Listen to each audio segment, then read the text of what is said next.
Hey folks, it's Ray at DCRainmaker.com here, and today I've got your full in-depth review of the Hammerhead Karoo 2. Yes, it is finally here after what feels like forever in terms of waiting. They're not actively shipping. In fact, they're on their second or third batch already of shipping. They're expected to get through all the pre-orders here in the next few weeks, and then open it up to new orders that will come in March of next year. But more on that maybe a bit later. Now, priced at $399 in the same ballpark as the Wahoo Roam and the Garmin Edge 830, it's got this beautiful color touchscreen display. That's probably its hallmark, is the fact that it just looks really, really stunning, especially when you're out running with the mapping and stuff like that. And it feels like a phone, largely because it is a phone beneath the covers. I mean, this is an Android device. It doesn't have the Google Play Store, so you can't like instantly load Netflix on there, but you can go ahead and sideload apps that we'll talk about a little bit later on. So, except unlike your phone, it's designed for cycling. So it gets 12 hours of GPS on battery life with the backlight on and all that kind of stuff. All the things you'd expect. ANT Plus and Bluetooth Smart Sensor support,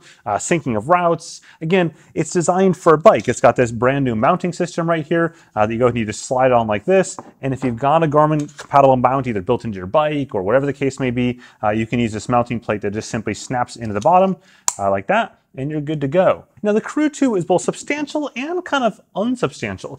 In a sense, the hardware is the piece that's new here. The software is actually the same software as the Karoo 1. One of the most substantial things, though, on the hardware is simply the size. If I pull the double bacon cheeseburger that is the original Karoo out, you see it mostly when you put it on Edge, just how much bigger it is. I know it can be kind of hard to appreciate on video, but this thing is literally the size of a cheeseburger. I'm not making that up. It's huge. It's also quite a bit heavier. So the Karoo 2 lightens up a bit, though not like dramatically. It's in the same basic ballpark as the Edge 1030 or the Wahoo Roam. And you can see when you look at like the profile of that, it's very similar to those two as well. It's not substantially bigger than something like the Edge 530 or 830 or others in the market. It's in that kind of nice, feels good kind of range there. Now, it's the insides of the Karoo 2 that are probably the most substantial. Sure, the outside now supports a USB-C charging port, which is great compared to the micro USB and the old one. But the inside has 32 gigs of storage versus 16 gigs on the past one, which means you can download more maps. And overall, they've increased the processing power of the Karoo 2 as well. So things should render faster and stuff like that down the road as they introduce new features. But perhaps the most important thing is that now it's got a beeper. It can actually make noise. It can actually chirp when it needs to. But chirping aside, pretty much everything else is identical from a software standpoint. And that's because there's only 3 differences in software between the Karoo 2 and the Karoo 1 based on 3 pieces of hardware. Number 1, it can chirp, which the Karoo 1 didn't have any chirping, no audio capabilities at all. Number 2, it can now pair to your smartphone for smartphone notifications. So you can get like phone calls and text and however you want to define that on your phone, where the previous one couldn't do that due to some hardware limitations there apparently. And number 3, the user interface is a little bit skinnier because of the fact that the older display is a little bit wider. You can kind of see that here if you look at those two. Now, I'm going to go through some of the core features here, but if you want like a crazy long version, it's a complete user interface tour and an unboxing from start to finish. I've got a video that should be up in the corner there any second now, and that video walks through not just the unboxing and every aspect of the user interface inside, but then I go outside, out on the roads, and I ride through all the different scenarios and show you how it works in real life out on the roads. So first up here, we've got the user profiles. These are DCR main profile, trainer profile. I can define these to whatever I want. So if I go over here to profiles, you'll see I can set these up. DCR main profile, I can tap it, and I can change data fields. There are tons and tons and tons of data field and data page configuration options. You can see a couple of these out in my ride right now. There's lots of stuff that you can do, lots of stuff that you can customize. The downside of some of these profiles is there's no actual tie-in or greater purpose of a tie-in to things like GPS status. For example, my trainer profile doesn't turn off the GPS. And when I go back outside again, it doesn't turn it back on my regular road bike profile. Speaking of trainers though, we can go back here and we can look at some of the sensor pairings. So if I go back, I click on sensors, right there you can see I've got ANT Plus and Bluetooth sensors, and I've got a slew of different sensors that are paired in here. So I've got a smart trainer there, that's the Wahoo Kicker over there. I've got the Varia radar in there, heart rate straps, power meters. So it supports those core sensor types that you would expect. Now this is a good point to note. If you find this video interesting or useful or something like that, simply whack that like button at the bottom. It really helps out this video and the channel quite a bit. Next, we've got structured workouts. So if we go back here again, you'll see off the side there is workouts. Structured workouts pulls from Training Peaks, and at this point, only Training Peaks.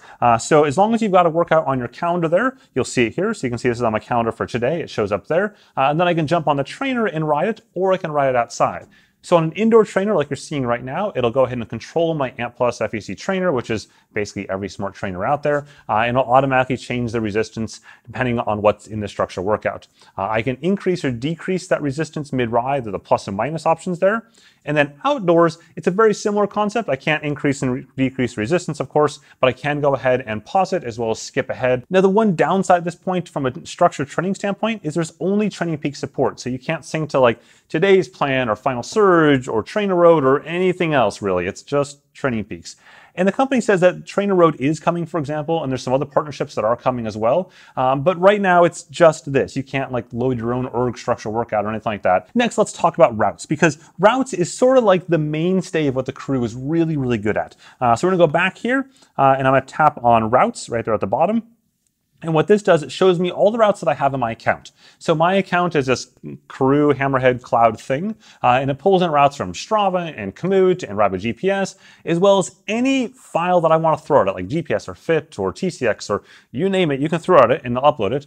Or you can put in the URL of numerous sites out there, which is a pretty cool like party trick. You can just take a published route URL from anywhere on the internet, stick it in there, and it somehow swallows it and spits out a route like 3 seconds later. It is astoundingly fast how quickly it goes from the cloud to this thing right here. I guess that's the point of like an always on, always connected device, is it feels more like phone integration than not, and it's pretty slick.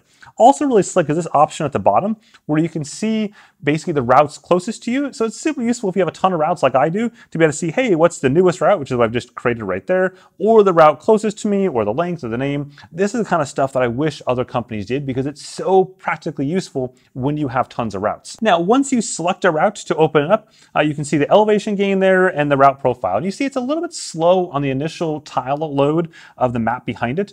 This is the first time. Once it's loaded, it's good. But you see it's kind of slowly chugging through there. The other thing you notice is that there's no elevation profile. I can just see the total ascent, but that's it. And so there's a lot of areas here where they're not quite as advanced as most other companies in terms of showing some of the data of the route itself, despite looking the prettiest out of any of them. So a little bit of a case of form over function, but later on they catch up a little bit on the form part of it. Now, as we head outside on the map page, we'll see the route in yellow and we'll get turn-by-turn information. There's basically two ways this enumerates. The first is if you're on the mapping screen itself, you'll see that pop up at the bottom there of the turn coming up, the distance to it, the direction, as well as the street name. And of course, you'll see the route itself on the map page. The other is on any other data page, and this is where it's a little bit non-ideal. So on other data pages, it just pops up the street name and the turn direction, but not the full details. You don't get a mini map like you would on a Garmin, and I think on the Wahoo as well, you get a mini map that pops up that shows you kind of where you're going, so you can decide if maybe it's a false positive. And I found this a bit problematic because the Karoo has a tendency to do fake turns, and not big fake turns. And it's not entirely Hammerhead's fault. It's the underlying data set isn't as clean, and Hammerhead's algorithms aren't really as good at detecting what's a fake turn. And what I mean by a fake turn tends to be when a path is otherwise going straight or a road is otherwise going straight, but either the road name changes or there's a little like squiggle in the path by like a meter or two, and it thinks you need to take a right-hand turn. And perhaps the best example of this was actually just a couple hours ago on this route here, where I'm supposed to be going straight through this whole roundabout there, but it tells me to go right. And then a couple seconds later it says, well, wait, go right and then take the second exit. Most of the devices in the market have the algorithms refined enough to know that that right was a false positive and to simply just take the second exit, basically going straight. And so that's where it's not usually a deal breaker, but a little mini map or something to pop up at the bottom so you can easily see what you're supposed to do would really help to eliminating some of those false positives. Now, in the case you go off route, it'll almost immediately, like crazy fast immediately, reroute you. In fact, you can see that right here where I purposely went off course, and a couple seconds later it says, hey, you're rerouting. And then you can see on the map itself, the red line showing you your off-course rerouted route, basically your alternate route, if you will, until you get back on the yellow course. And another area I'm super impressed with is Strava Live segments. So as you approach a segment, you'll get a warning message, basically that you're about to hit that segment. And then once you go ahead and get into it, you see where you stand against your competitors. This could be the COM or the QOM, it could be your PR, your nearest competitor, the competitor behind you. These are like the carrot and the wolf and all the different icons they've given to them. And you can see the elevation profile on the bottom there as well. It's really well done. In fact, you can also see multiple segments that are overlaid in the same area by just swiping left and right if you had two overlapping segments.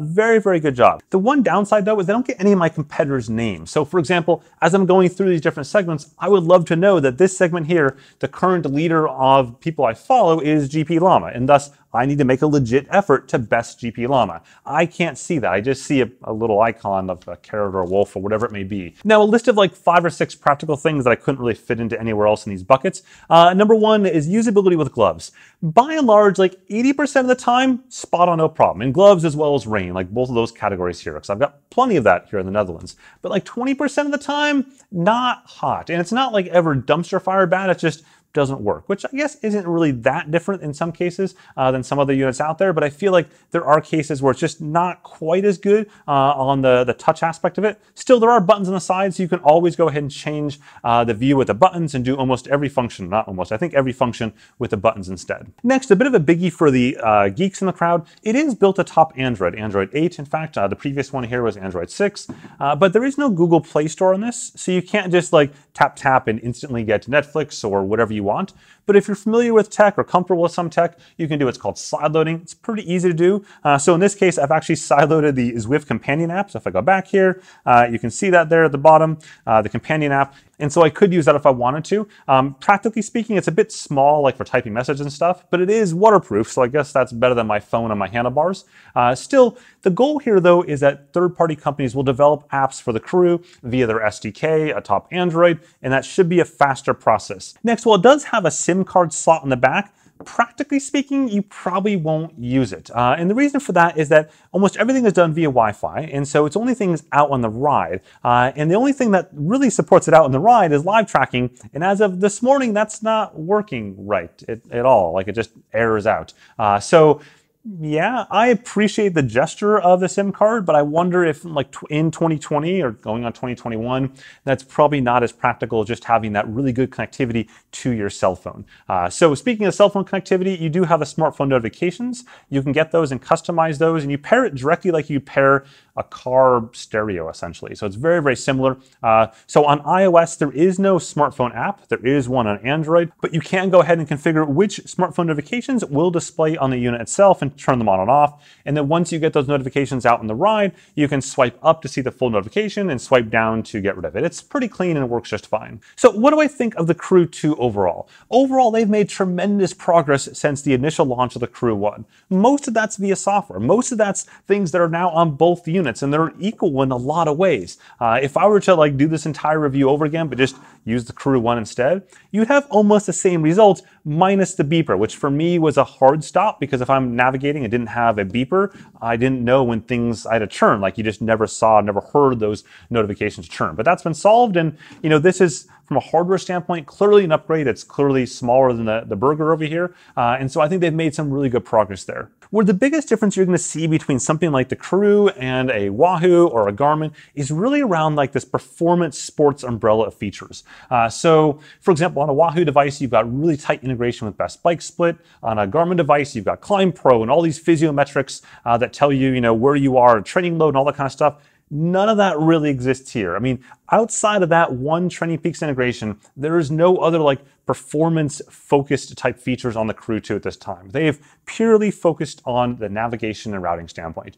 And within that realm, they've done some tremendous things. If I were to compare this to a Wahoo Roam, for example, from a device standpoint, I think the navigation is definitely stronger here than on the Wahoo Roam. Obviously, the display is more brilliant and all the kind of stuff more brilliant than the Wahoo Roam, but I think the underlying navigation is just better structured. Once you add in the companion app that Wahoo has, they both have different unique features. For example, Wahoo's companion app is much better at just doing like ad hoc routes and stuff like that than Karoo.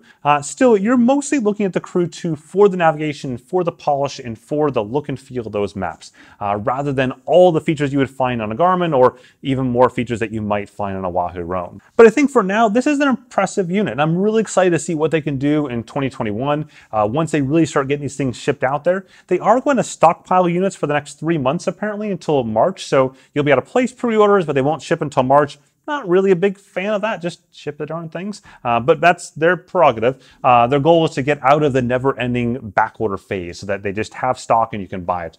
So I kind of understand that element. Anyways, if you found this video interesting or useful, simply whack that like button at the bottom there. It really does help out here. Or hit the subscribe button for plenty more sports technology goodness. If I get my act together, there might even be something tomorrow or the next day. There hopefully should be. I don't know if I'll be able to do it, but I'm going to try just for you. With that, have a good one.